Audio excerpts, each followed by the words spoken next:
विजय से पहले की तैयारी या युद्ध से पहले की तैयारी। प्रतिज्ञात देश अगर अपने वश में करना है, जीतना है, अगर उसके अधिकारी होना है। इजरायलियों ने तो एक धरती का देश था, प्रतिज्ञा की हुआ देश, उसको जीतना था। उनके लिए पुराने नियम में जो आशीष थी भौतिक थी, लेकिन नए नियम में कनान के अधिकारी होने का मतलब वो स्वर्गीय जो आनंद है, यीशु का जो स्वभाव है या पवित्र आत्मा के उन फलों से भरा हुआ जीवन, जय का जीवन, व्यक्तिगत पाप पर जय, शैतान की युक्तियों पर जय, अपने शरीर की उन सारी बातों पर जय, हर क्षेत्र में मतलब जो जय का जीवन है।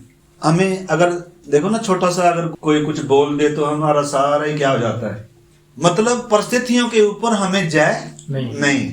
बस छोटा सा किसी को कुछ बोलने की देर है और हमारे इस परमेश्वर के मंदिर में फिर क्या भर जाता है, खाना तो थोड़ा भरता है, कचरा हो जाता है। मतलब बिगड़ा हुआ स्वभाव राज कर रहा है। तो जैसे उनको परमेश्वर ने इससे पहले कि वो यरीहो जीत के दे, कनान देश को जीत कर दे, परमेश्वर निश्चय है कि विश्वास की लड़ाई है, परमेश्वर ही जीत के देगा। लेकिन उससे पहले की जो तैयारी थी, तो हम देख रहे थे सबसे पहले तो इजरायलियों ने उस एकता में आना है। गिलगाल के 12 पत्थरों की एकता हम देख रहे थे।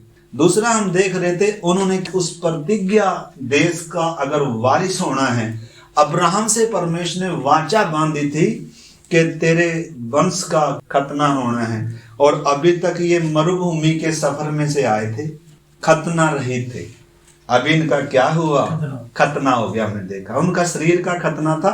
नए नियम में हमारा खतना एक तो उद्धार से जोड़ा हुआ है, बपतिस्मे से जोड़ा हुआ है। हम देख रहे थे हृदय का खतना जो आत्मा से होता है। पवित्र आत्मा ने हृदय को क्या किया है, छेदा है, मतलब नया हृदय आया है। वो है खतना, वो है परमेश्वर के लोग होने का सबूत, मसीही होने का सबूत। डूबकर पानी में बपतिस्मा लिया, बपतिस्मे से जोड़ा हुआ है। और वो एक पहला पहलू है। लेकिन दूसरा पहलू क्या है, बपतिस्मा लेने के बाद भी हमारे अंदर एक पुराना स्वभाव रहता है। उसको भी क्या करना है, उसको भी क्रूस की हुई दशा में रखना।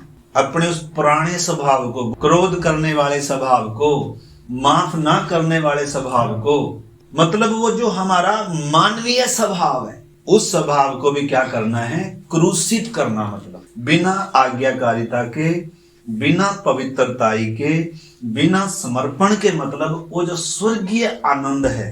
लिखा है ना, स्वर्ग का राज्य खाना पीना नहीं है, पहनना नहीं है, बातों में नहीं है। स्वर्ग का राज्य लिखा है वह आनंद है, वह धार्मिकता है, वह मेल मिलाप है जो किससे होता है, पवित्र आत्मा से होता है। वो दुनिया की चीजों से नहीं होता, वो परमेश्वर की उपस्थिति में वो आनंद की भरपूरी है, आत्मा की भरपूरी है। तो खतना हुआ सबूत क्या है, प्रभु यीशु मसीह के पद चिन्हों पर चलने लगा, पवित्र आत्मा के अगुवाई में चलने लगा। मतलब वो एक, क्योंकि यर्दन पार कनान के भूमि में एक जय का जीवन है, एक लड़ाई है उधर। मतलब मरुभूमि में उतनी लड़ाई नहीं थी, क्योंकि बचपना है, दूध पीने वाले हैं, मन्ना है। लेकिन कनान में आकर मन्ना नहीं है। तो कुछ बातें हमने समझना। सबसे पहली बात तो हमने देखा इनकी एकता। दूसरी बात हमने इनकी देखा कि इन्होंने क्या किया, हृदय का खतना, क्योंकि वाचा है। अगर वाचा में अभी तक नवीनकरण नहीं हुआ, पवित्रीकरण नहीं हुआ, आज्ञाकारिता नहीं हुई, तो परमेश्वर क्या नहीं देगा, वो आनंद को चखने, उसमें से खाने नहीं देगा। तो आज्ञाकारिता आना है, विश्वास आना है, समर्पण आना है, प्रभु की उपस्थिति में आना है। उन शरीर की उन सारी बातों को क्या करना है, क्रूसित करना है। ये एक दिन का काम नहीं है, हर दिन का काम है, हर दिन की लड़ाई है, हर दिन लड़ाई का दिन है। परंतु शारीरिकता के ऊपर जय, अगर हम अंदर की लड़ाई जीत पाए तभी हम बाहर की लड़ाई भी जीत पाए। अगर हम अंदर अपने आपे से हारे हुए हैं, अभी प्रार्थना नहीं हमसे होती, अभी हमसे वचन नहीं पढ़ा जाता, अभी हमसे आराधना नहीं होती, अभी हम संगति, मतलब हमें वचन से बल पाना है।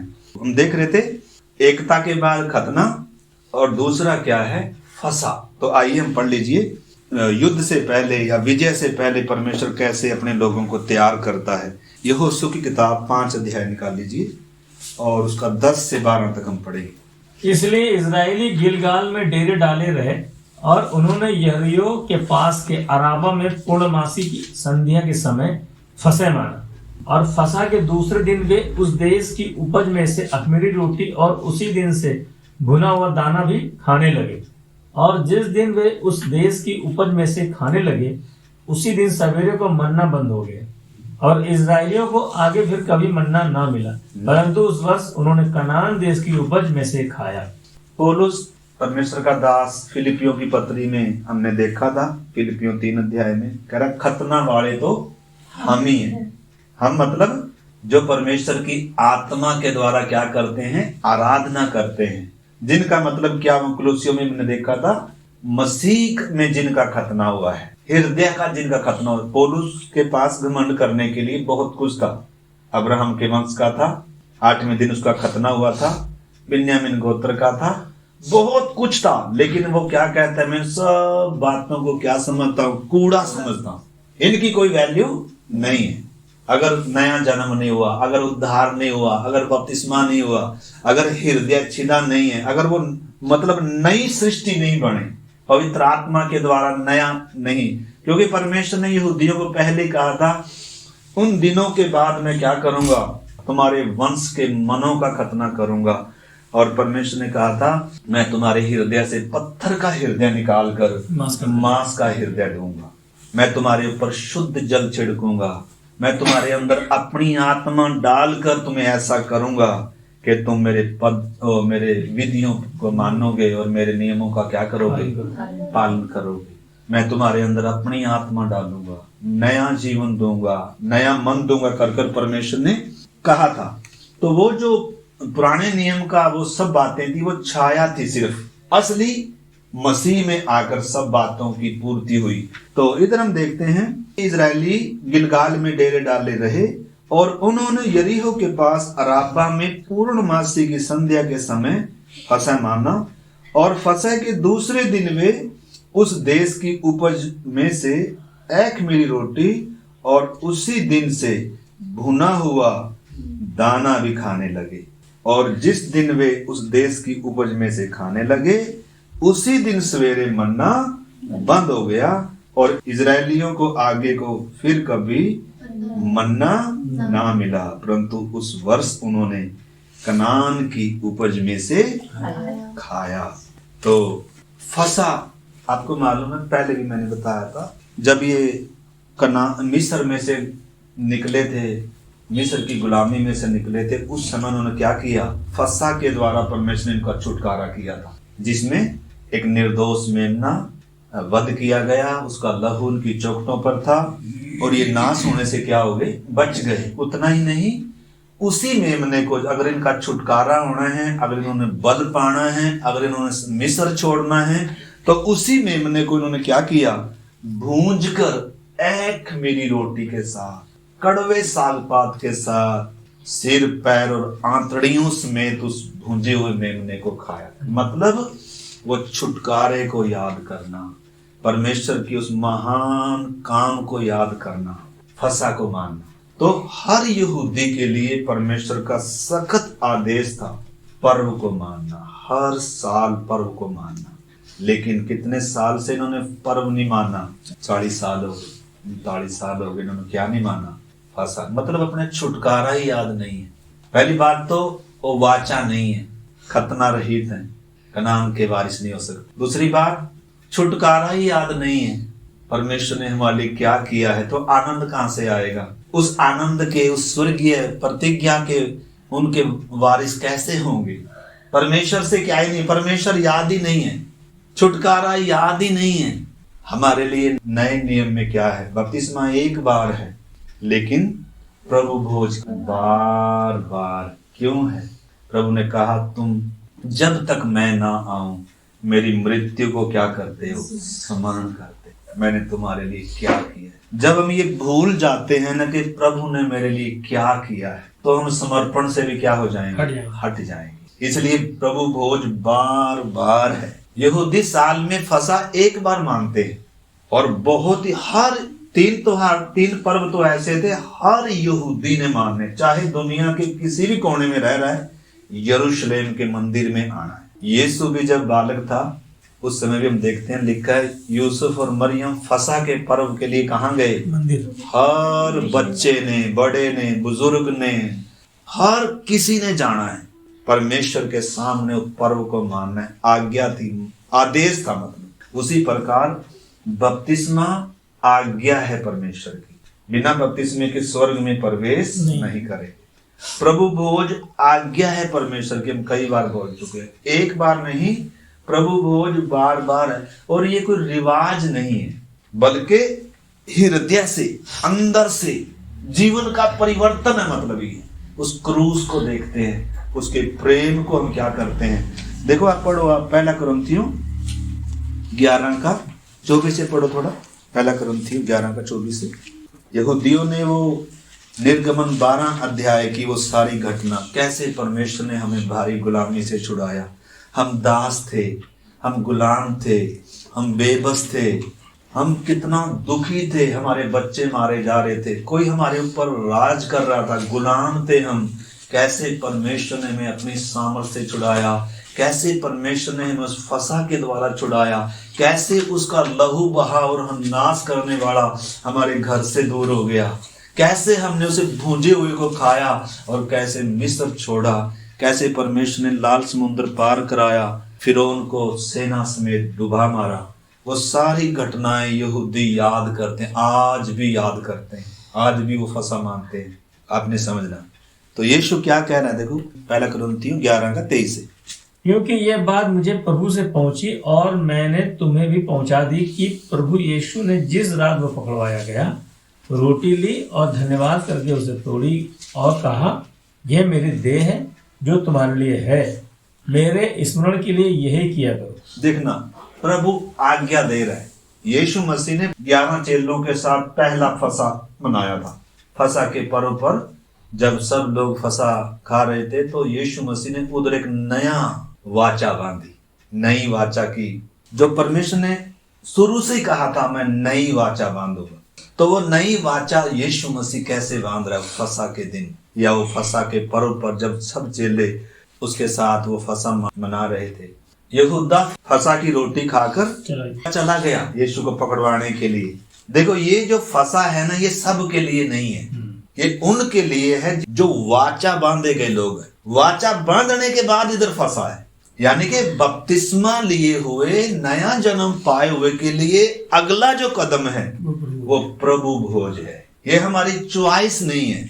यीशु मसीह ने चेलों के साथ भले ही मनाया था, लेकिन दोबारा से परमेश्वर अपने दास पौलुस को सीधा प्रकट करके दे रहा। वो कह रहा है यह बात मुझे प्रभु से पहुंची है कि जिस रात वह पकड़वाया गया, उसने क्या लिया? कटोरा लिया, नई वाचा बांधी। उसने क्या ली? रोटी ली। आपने समझना है बपतिस्मे का अर्थ को, प्रभु भोज के अर्थ को। अभी हम नया साल आ रहा है, प्रभु भोज की उसमें पवित्र मेज में शामिल हो। मतलब ये कोई रिवाज नहीं है। दुनिया रिवाज कर रही है, दुनिया भक्ति कर रही है, साधना कर रही है, सारे दुनिया मतलब रिवाज, कर्म कांड, भक्ति में लगे हुए हैं। यीशु मसीह ने एक भी काम रिवाज नहीं दिया। यहूदी लोग भी बाहरी रिवाज करते थे, लेकिन नए नियम में कुछ भी रिवाज नहीं। प्रार्थना करना जैसे रिवाज नहीं है, भक्ति नहीं है। प्रार्थना करना परमेश्वर से वार्तालाप है, परमेश्वर से संबंध है। आराधना करना, वचन पढ़ना, संगति में आना, और ऐसे ही बपतिस्मा या प्रभु भोज कोई रिवाज नहीं है, बल्कि परमेश्वर के साथ गहरा संबंध है। अगर हम ये नहीं करेंगे, प्रभु के साथ हमारी गहरी संगति नहीं होगी, तो हम जय नहीं होगी, मतलब हारा हुआ जीवन होगा। हम जीवन के हर क्षेत्र में हारी हुई हालात में रहेंगे जब तक हम अपने लिए जीते हैं। हमने देखा मरुभूमि का जीवन कैसा जीवन है, अपने मैं और मेरे के लिए जीना। लेकिन यरदन पार करने के बाद मैं और मेरे के लिए नहीं, प्रभु के लिए आज्ञाकारिता का जीवन, फलवंत जीवन, सेवा का जीवन, जिम्मेदारी का जीवन। मतलब बचपना छूटना है। अब यरदन का गहरा अर्थ है, यरदन का मतलब स्वयं की मृत्यु। अपने लिए नहीं, प्रभु तेरे लिए जीऊंगा। तो परमेश्वर इस गहरे समर्पण की मांग करता है परमेश्वर। अगर दूध और मधु का या पवित्र आत्मा के वह फल, प्रेम, आनंद, मेल मिलाप, कृपा, भलाई, संयम, लेकिन शरीर के काम तो प्रकट हैं, अर्थात व्यभिचार। शरीर के काम, शारीरिकता के काम अलग है। हम इनमें हारते रहेंगे, माफी मांगते रहेंगे और बार बार क्या कर, मतलब जय नहीं है। अपने स्वयं के बदन पर जय नहीं है, अपनी इच्छा विलासों पर जय नहीं है, परिस्थितियों पर जय नहीं है। किसी ने कुछ बोल दिया तो हमारा मन क्या हो गया, खराब हो गया। पौलुस कहता है मसीह में सदा आनंदित रहो, मतलब वो आनंदित रहने वाला। भले ही बीमारी के बिस्तर पर है, भले ही कष्ट है, क्लेश है, मुसीबत है, बीमारी है या कमी घटी है, पैसा नहीं, कपड़ा नहीं, रोटी नहीं। दुनिया के लोगों के पास अगर ऐसी समस्या हो तो वो फांसी लगा ले या मार दे या मर जाए, लड़ाई करें, झगड़े करें। लेकिन एक आत्मिक व्यक्ति जो परमेश्वर के साथ संगति और संबंध में जीता है, उसकी उपस्थिति में सदा आनंद की भरपूरी है। यूं ही नहीं पौलुस ने कहा, कौन हमें मसीह के प्रेम से अलग कर सकता है? क्या जोखिम, क्या तलवार, क्या नंगाई, मतलब चैलेंज है। जो स्वर्गीय राज्य के अधिकारी हैं उनको कोई भी चीज मसीह के प्रेम से क्या नहीं कर पाई, अलग नहीं कर पाई। मौत अलग नहीं कर पाई, तलवारें अलग नहीं कर पाई, गरीबी अलग नहीं कर पाई, कमी घटी अलग नहीं कर पाई। कोई भी दुनिया में ताकत नहीं। ये ऐसी प्रेम की डोरी है, इसको कोई माई का लाल, मौत हर किसी को खींच ले जाती है, लेकिन ये ऐसा रिश्ता है इसको मौत भी क्या नहीं कर सकती, मौत भी अलग नहीं कर सकती, बीमारी अलग नहीं कर सकती, दुनिया के कोई सम्राट, कोई राजा भी इसको क्या नहीं कर सकता भाई जी। कलीसिया का इतिहास है ये। कलीसिया जगत को उल्टा पुल्टा करने वाली है। कलीसिया कोई एक संस्था नहीं है, परंतु हमें इससे पहले कि वो जीवन परमेश्वर में हम अनुभव करें, जय का जीवन, हर बात में जय, हर कहीं जय, हर क्षेत्र में जय, तो पहले तैयारी क्या है? एकता। एक कलीसिया की देह में वो एकता आनी। अगर मैं एकता में नहीं आ रहा, मैं अपने लिए जी रहा हूं या अपने बारे में सोचता हूं, मुझे दूसरे के बारे में, कलीसिया के बारे में, प्रभु के बारे में, सेवा के बारे में, तो बचपने की हालात है। मतलब वो दूध पीने की हालात है, वो मरुभूमि की हालात है। मतलब परंतु यरदन पार करने के बाद कनान है। आगे भी थोड़ा सा पढ़िए ब्रदर। यीशु मसीह की उस मृत्यु को स्मरण करना, प्याले में से पीना, उस रोटी में से तोड़ना, उस एकता में आना। 25। हाँ, इसी रीति से उसने ब्यारी के पीछे कटोरा भी लिया और कहा, यह कटोरा मेरे लहू में नई वाचा है। जब कभी पियो तो मेरे स्मरण के लिए यही किया करो, क्योंकि जब कभी तुम यह रोटी खाते और इस कटोरे में से पीते हो तो प्रभु की मृत्यु को जब तक वह न आए प्रचार करते हो। तो इसमें आप आगे पढ़ सकते हैं 31 तक। मतलब मसीह जीवन किस चीज पर आधारित? 2 विधियां हैं, मतलब जिनको मानना ही मानना है। इनके बिना मतलब हम स्वर्ग का वो आनंद क्या नहीं कर सकते, अनुभव नहीं कर सकते। तो अभी तक जिन्होंने बपतिस्मा नहीं लिया, हृदय छिदा नहीं है, नया जन्म नहीं पाया। बपतिस्मा नया जन्म पाने के बाद है, सच्चाई जानने के बाद है, आंखें जब खुल गई, सत्य को जब मैंने पहचान लिया और उसके बाद बपतिस्मा लेकर जब अपना जीवन प्रभु को दिया, तो दूध पीने वाली हालात थोड़े समय रहती है। पतरस कहता है नए जन्मे बच्चों की तरह आत्मिक और निर्मल दूध की क्या करो, लालसा करो। परंतु दूध पीने वाले को वचन कहता है धर्म के वचन की क्या नहीं है, पहचान नहीं है। वो कनान की लड़ाई नहीं जीत सकता, इसलिए उसके लिए ट्रेनिंग पीरियड है। ट्रेनिंग पीरियड परमेश्वर किधर रखा है? मरुभूमि से गुजरना है। हर किसी ने मरुभूमि में उठना सीखना है, बटोरना सीखना है, प्रार्थना करना सीखना है। हर बात में देखो ना, परमेश्वर ने सारी चीजें उनकी हटाकर बिल्कुल संपूर्ण रीति से अपने ऊपर निर्भर कर रहा है। कल की रोटी के लिए किस पर निर्भर कर रहा है? बीमारी के लिए किस पर निर्भर कर रहा है? हर चीज के लिए परमेश्वर चाहता है कि मेरे लोग मुझ पर निर्भर हो, कभी निराश नहीं होंगे। अगर ये खुद पर निर्भर रहेंगे, अगर ये पैसे पर निर्भर रहेंगे, अगर ये दुनिया पर निर्भर रहेंगे, अगर ये दवाइयों पर निर्भर रहेंगे, बताओ कभी आनंद आएगा? तो इसका मतलब कितनी तैयारी करनी है हमें, कितना उस क्रूस को समझना है, उसके महान बलिदान। उसने क्रूस पर मेरे बीमारियों के लिए क्या, मतलब एक एक चीज को क्रूस के जब हम वो समझते हैं, आराधना क्रूस पर केंद्रित है, हमारा समर्पण क्रूस पर केंद्रित है। अगर क्रूस सामने नहीं है तो बताओ, ना तो समर्पण होगा, ना आज्ञाकारिता आएगी, ना आराधना होगी और ना प्रार्थना होगी। अगर क्रूस हमारे जीवन का केंद्र बिंदु नहीं है, क्रूस। इसलिए प्रभु भोज बार बार है। पहली सदी के विश्वासी लिखा जब मिलते थे क्या करते थे, रोटी तो इसलिए आग से भरे हुए थे, समर्पित थे। मतलब जगत को उन्होंने क्या किया, उल्टा पुल्टा किया, और कोई दुनिया की ताकत उनको क्या नहीं कर पाई, रोक नहीं पाई। तो फसा प्रभु भोज को दर्शाता है, आज्ञा है ये प्रभु की। इसके बिना मतलब हम क्या नहीं कर सकते, क्योंकि यादगारी है ना, परमेश्वर की उस क्रूस को हम याद कर रहे हैं। हम कैसे, प्रभु गुलामी में था, प्रभु मैं पाप का दास था, प्रभु मृत्यु मेरे ऊपर, मतलब उस उद्धार को याद करना है। अगर कहीं से समर्पण हट गया फिर से समर्पण में आते हैं, क्योंकि अपने आप को जांचने का भी क्या है, प्रभु भोज की एक मेज ऐसा है कि हम उसमें अपने आप को जांचते भी हैं। कहीं गलती करी, कहीं पाप किया तो मानते हैं, शुद्ध होते हैं, क्योंकि जांच कर लेना वो।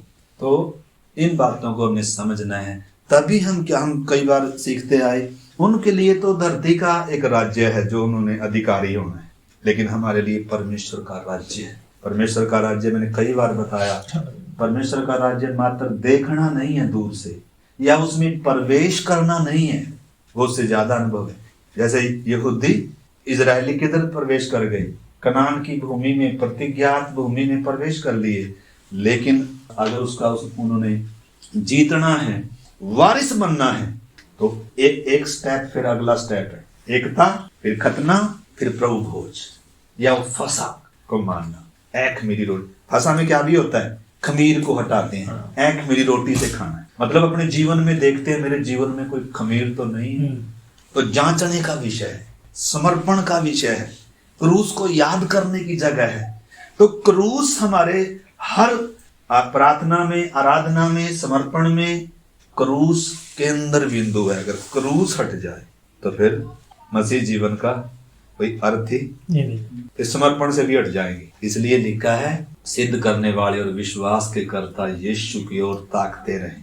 अगर हम यीशु से हमारा ध्यान हट गया, हम कभी जय नहीं पा सकते, कभी हम आनंदित नहीं रह सकते, सदा हमारी क्या रहेगी। देखो ना, पतरस का यीशु से जब ध्यान हटा, जिस झील के ऊपर वो चल रहा था उसमें क्या हो गया, डूब गया। अगर वो पुकारता नहीं, डूबता तो बचता नहीं। तो मतलब यीशु की तरफ देखते रहना। प्रभु ने मुझे यहाँ तक पहुंचाया है, आगे भी प्रभु फिर क्या करेगा, जय देगा। तो उस बात को हमने समझना है। परमेश्वर के प्रति मतलब धन्यवादित रहना, उसकी भलाइयों को याद करना। भजन का लेखक कहता है, हे मेरे मन यहोवा को धन्य कह, और जो कुछ तुझ में है उसके पवित्र नाम को क्या कहे, धन्य कहे। उसके उपकारों को कभी नहीं भूलना, उसकी दया को कभी नहीं भूलना, तुझे कहाँ से उठाया ये कभी नहीं भूलना। अगर उसने इतनी भारी गुलामी से बचा लिया, नाश होने से बचा लिया, बैरी के वश से छुड़ा लिया, तो तुझे वो कभी क्या नहीं करेगा, ना तो कभी छोड़ेगा और ना कभी त्यागेगा। उस समर्पण में मतलब तभी एक व्यक्ति आ सकता है। नहीं तो ध्यान हट गया, तो यीशु से ध्यान हट गया तो गए। इसलिए प्रभु भोज बार बार है, यहूदियों के लिए फसा बार बार था। तो अभी हम देखेंगे वो कनान का उपज में से, उसी में आ जाए आयत और पढ़ लेंगे 5 अध्याय का 11। और फसह के दूसरे दिन वे उस देश की उपज में से एक मेरी रोटी और उसी दिन से भुना हुआ दाना भी खाने लगे। पहली बार मतलब जब उन्होंने फसा मनाया, क्या क्या हो गया बताओ, गिलगाल में एकता, खतना, नई वाचा का नवीनकरण हो गया, पवित्रीकरण हो गया, आज्ञाकारिता में आ गए, समर्पण में आ गए, और फिर क्या हो गया, फसा हो गया। परमेश्वर के प्रेम को, भलाइयों को, छुटकारे को जब याद कर रहे हैं, अब क्या है, फिर कनान की उपज में से खा रहे हैं। जो पवित्र आत्मा के फल है, मतलब उनका अनुभव करना, उनको अपने जीवन में एंजॉय करना, उस आनंद को, शांति को, उस मेल को। ये है कनान का फ्रूट, ये है कनान की उपज, या परमेश्वर के राज्य का फ्रूट, परमेश्वर के राज्य का वो फ्रूट, फल, उपज, अन्न। ये ऐसा जीवन, ऐसे जीवन के लिए परमेश्वर ने प्रतिज्ञा की है, ऐसे जीवन के लिए यीशु क्रूस पर मरा है। हमें सिर्फ उद्धार देने के लिए यीशु मरा नहीं है। परमेश्वर इजरायलियों को मिस्र की गुलामी से सिर्फ निकालना नहीं था, मरुभूमि में उनको तैयार कर कर और यर्दन पार कर कर वो कनान देश उनके अधिकार में देना था। लेकिन इजरायली एक पीढ़ी क्या ही नहीं कर पाई, उस बात को समझ ही नहीं पाए, बुड़बुड़ाते रहे, रोते रहे, मिस्र की ओर बार बार मुड़ते रहे। हम तो मिस्र में ठीक थे, हम तो ऐसे ही आ गए। हम भी कई बार सोचते हैं, अरे क्यों बपतिस्मा ले लिया, पहले शादी में जाते थे, ये करते थे, वो करते थे, कितने मजे थे, आनंद थे ना। लेकिन क्या भूल गए? इजरायलियों को क्या भूलना चाहिए था? क्यों कनान में प्रवेश नहीं कर पाए? क्योंकि मिस्र के खीरे खरबूजे याद आ रहे थे, उनको गुलामी याद। दिन रात गारा का काम कर रहे थे, फिरौन उनको बेड़ियां डालकर जकड़ के रखा था। गुलामी का जीवन था, वो नहीं याद आ रहा कि परमेश्वर ने कैसे हम गुलामों पर तरस खाकर हमें छुड़ाया है, कैसे लाल समुद्र में वो फिरौन हमारा बैरी डूब मरा। मतलब वो चीजें याद करनी थी, परमेश्वर का प्रेम, परमेश्वर की भलाई, छुटकारा याद करना था। और याद करना था, प्रभु कितने गुलाम थे प्रभु जी, लेकिन क्या याद कर रहे हैं? मिस्र याद कर रहे हैं। हमने समझना मेरे प्यारे भाई, तो कनान की उपज हमने समझना। कनान का उपज क्या है? पवित्र आत्मा का वो भीतरी जीवन है, वो परिवर्तित जीवन है, वो समर्पित जीवन है, मसीह के स्वभाव में ढलने वाला जीवन है। वो है कनान की जो उपज है, आत्मिक परिपक्वता आ गई। इब्रानियों की पत्री 5 अध्याय, उसका हम पढ़े 11 से पढ़े। पौलुस क्या कह रहा है विश्वासियों को? इसके विषय में हमें बहुत सी बातें कहनी हैं, जिनका समझना भी कठिन है, इसलिए कि तुम ऊंचा सुनने लगे। समय के विचार से तो तुम्हें गुरु हो जाना चाहिए था, तो भी यह अवश्य हो गया है कि कोई तुम्हें परमेश्वर के वचनों की आदि शिक्षा फिर से सिखाए। तुम तो ऐसे हो गए हो कि तुम्हें अन्न के बदले अब तक दूध ही चाहिए। दूध कहाँ के लिए है बताओ? मरुभूमि के लिए है दूध, मन्ना, शुरू का जीवन। छुटकारा भले ही पाए हैं, लेकिन अभी पूरे समर्पित नहीं है, इसलिए कहाँ घूम रहे? अभी आत्मिक तौर पर बड़े नहीं है। तो कनान में योद्धा है, मतलब परिपक्व लोग हैं, मतलब समर्पित लोग हैं। लेकिन मरुभूमि में कैसे हैं? बालकपन की अवस्था है, दूध पीने वाली अवस्था है। कनान में उस उपज में से खाना, मतलब मेहनत है, इसमें हल जोतना है। मरुभूमि में कोई मेहनत थी क्या? शुरू का जीवन है, दूध पीने में। यीशु चंगा करेगा, यीशु आशीष देगा, या कोई चमत्कार देखा, क्योंकि मन्ना चमत्कार था ना, हर रोज स्वर्ग से गिरा तो क्या था? मतलब शुरू में इस बात के लिए जीना। लेकिन ये नहीं है वास्तव में मसीह जीवन। चमत्कार देखकर चलना, उसके अनुभव से चलना, इसके अनुभव से चलना, मतलब वो दूध पीने वाली बातें हैं, वो शुरू की बातें हैं। उस समर्पण से बात नहीं बनेगी, उस पुराने अनुभव से आगे बात नहीं बनेगी। और ताजा अनुभव पाना और ताजा समर्पण आना, मन्ना छूटना, दूध छूटना। तो इधर पौलुस परमेश्वर का दास विश्वासियों को लिख रहा है, कह रहे बहुत सारी बातें जो तुम्हें जो सिखानी थी, लेकिन अभी तुम क्या ही नहीं कर पा रहे उनको समझ, क्योंकि दूध पीने वाली हालत है। जो परिपक्व विश्वासी है ना, उसके जीवन में उपवास होगा, प्रार्थना का जीवन होगा, आराधना का जीवन होगा, सेवा का जीवन होगा, योद्धा होगा, समर्पित होगा। नहीं तो मरुभूमि में ही घूमते रहो। सुबह अगर हम उठा नहीं जा रहे तो कैसे हैं बताओ? हमारे से कोई उम्मीद है ये कुछ करेंगे? प्रार्थना नहीं, आज्ञाकारिता नहीं। लेकिन समझना मेरे प्यारे, मेरी हालात कैसी है, दूसरे को ना देखे मेरी हालात क्या है। प्रभु अगर इस हालत में मैं रहा तो जय का जीवन कहाँ होगा? तो अगर हमने जीतना है तो सबसे पहले तो इस बदन पर क्या पाना है। अगर देखो ना, हमें सोशल मीडिया से ही अभी तक हमें अगर जय नहीं है, अगर हमें नींद से, अगर हमें खाने पीने से जय नहीं है, अभी तो एक दिन आधा दिन भी कई बार क्या नहीं रखा जाता उपवास, क्योंकि शरीर बलवा कर लेता, खड़ा हो जाता है। भाई खाने के लिए ला फटाफट, शरीर क्या करेगा बताओ? बलवा करेगा। अगर शरीर के अनुसार चलेंगे, लिखा हम शरीर के कर्जदार थोड़ा है कि शरीर के अनुसार दिन काटेंगे। अगर शरीर के अनुसार दिन काटेंगे तो क्या होंगे? मरेंगे। तो भाई शरीर पर तो क्या करना पड़ेगा, और कोई रास्ता नहीं। उपवास का जीवन, प्रार्थना का जीवन, घुटनों का जीवन, बलिदान का जीवन, समर्पित जीवन, मतलब परिपक्वता आनी है। अब मैं बड़ा हो गया, जब छोटे थे तो कैसे सोते थे? आराम से, चाहे पानी की बाल्टी भी को डाल दो तो भी उठेंगे नहीं। मसीह जीवन के लिए, आत्मिक जीवन के लिए, मेहनत। परमेश्वर के साथ के संबंध के लिए अगर हम मेहनत नहीं करते हैं तो हम बचपने की हालात में हैं। आगे लिखा है, समय के विचार से तो तुम्हें गुरु हो जाना चाहिए था, तो भी यह अवश्य हो गया है कि कोई तुम्हें परमेश्वर के वचनों की आदि शिक्षा फिर से सिखाए। तुम तो ऐसे हो गए हो कि तुम्हें अन्न के बदले अब तक दूध ही चाहिए, मतलब दूध ही चाहिए।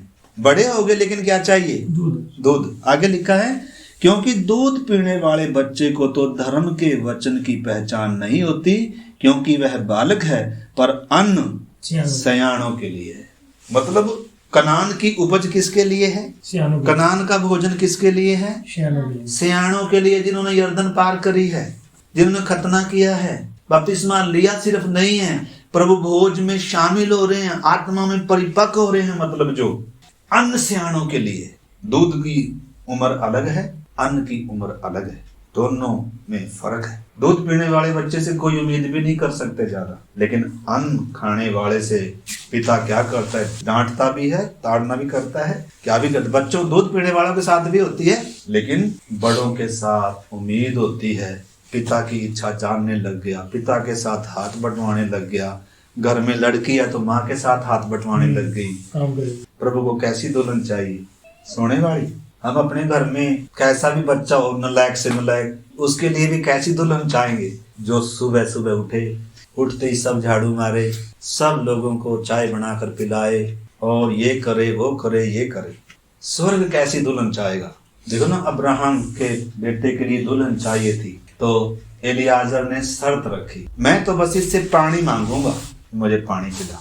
अगर सचमुच में इसहाक की दुल्हन है तो ये खुद प्रमाणित करेगी, ये मेहनती होगी, आज्ञाकारी होगी, समर्पित होगी। ये इसहाक का घर क्या कर सकती है? संभाल सकती है। क्योंकि वहां जाकर ये थोड़ा गाने हैं, उधर एक मतलब क्या है? राज्य करना है, एक नया आकाश, एक नई पृथ्वी, परमेश्वर की महान योजना है। इस धरती पर भी यीशु अपनी दुल्हन के साथ 1000 साल राज्य करने आएगा, और उसके बाद एक अनंत काल का राज्य शुरू होगा। बताओ किसके साथ करेगा? अगर हम इंसान ऐसी दुल्हन चाहते हैं जो क्या हो, तो प्रभु ऐसी दुल्हन चाहेगा जिसमें ना समर्पण है ना। तो रिबेका का समर्पण देखें, एस्तेर का समर्पण देखें, कितनी बहनें हैं, मरियम का समर्पण देखें, ये कलीसिया की छाया है। तो इधर हम देख रहे हैं, क्योंकि दूध पीने वाले बच्चे को तो धर्म के वचन की पहचान नहीं होती, क्योंकि वह बालक है, पर अन्न सयानों के लिए है, जिनकी ज्ञान इंद्रियां अभ्यास करते करते भले बुरे में भेद करने में निपुण हो गई हैं। इसलिए कह रहा है, आओ हम मसीह की शिक्षा की आरंभ की बातों को छोड़कर हम सिद्धता की ओर आगे बढ़ते जाएं। हम अपने जीवन को जानते, दूसरों को नहीं। अगर मुझे अभी भी सुबह कोई दूसरा उठाता है, या मेरे जीवन में अभी भी छोटी सी बात मुझे परेशान कर देती है, आइए इस वचन के आधार पर अपने जीवन को जांचें। मैं कहाँ हूँ प्रभु?